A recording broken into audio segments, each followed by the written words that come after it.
দীর্ঘ 54 বছরের নির্যাতিত, নিপীড়িত এবং অবহেলিত মানুষের স্বাধীনতাকে যে পার্শ্ববর্তী উপনিবেশবাদ এবং আধিপত্যবাদের নির্যাতনে আমরা যে স্বাধীনতা অর্জন করতে পারি নাই, সেই অর্জিত স্বাধীনতাকে অর্থবহ করার জন্য একটি জাতীয় সরকার প্রতিষ্ঠার মাধ্যমে যাবতীয় সংস্কার এবং দুর্নীতি, গণহত্যা সহ বিচার এবং লেভেল প্লেইং ফিল্ড ইত্যাদির মাধ্যমে আগামী নির্বাচনের মাধ্যমে 5 বছর অন্তত পক্ষে জাতীয় সরকারের মাধ্যমে দেশের সংস্কার করে গণতন্ত্রকে স্বাধীন সার্বভৌম নির্বাচন কমিশনের মাধ্যমে জনগণের ভোটাধিকারের ভিত্তিতে জনগণের সরকার প্রতিষ্ঠা করার। কিন্তু দুর্ভাগ্যজনক হচ্ছে একটি বড় দলের অসহযোগিতার কারণে তখন সেই আওয়ামী লীগের প্রেসিডেন্টকেও সরানো যায় নাই এবং জাতীয় বিপ্লবী সরকারও প্রতিষ্ঠা করা যায় নাই।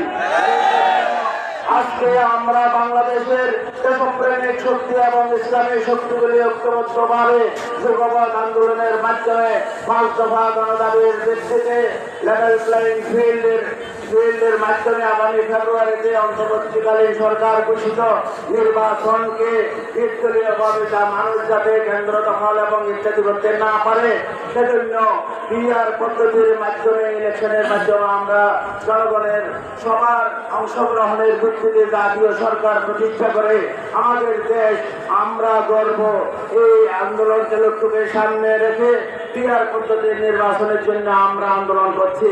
কারণ হচ্ছে পিআর পদ্ধতিতে যদি নির্বাচন হয় তাহলে সব দলের অংশগ্রহণের মাধ্যমে সর্বদলীয় জাতীয় সরকার হবে এবং একটি দল যদি 1% ভোট পায় তাদেরও 3 জন এমপি অংশগ্রহণ করতে পারবে।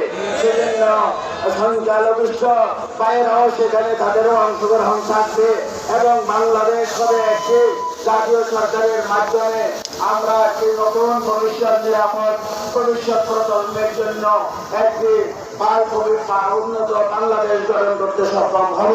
সেজন্য আমরা পিআর পদ্ধতিতে লেভেল প্লেইং ফিল্ডের মাধ্যমে আমাদের ভোট স্বচ্ছভাবে যাতে আমরা দেওয়ার নিশ্চিত পাই এবং জুলাই সনদ বাস্তবায়নের মাধ্যমে ফেব্রুয়ারি নির্বাচনের আগে সংস্কার করে আমাদেরকে এনশিওর করতে হবে। সেজন্যই আমরা আজকের বাস্তবায়ন ব্যক্তিতে আজকের গণমিছিল অনুষ্ঠিত হবে। আমি সবাইকে আগামী দিনের যে কোনো প্রোগ্রামে ঘোষণা অনুযায়ী অংশগ্রহণ করার আহ্বান জানিয়ে আমার বক্তব্য শেষ করছি। আসসালামু আলাইকুম ওয়া রাহমাতুল্লাহি ওয়া বারাকাতুহু। সংগ্রামী ছাত্রবাসী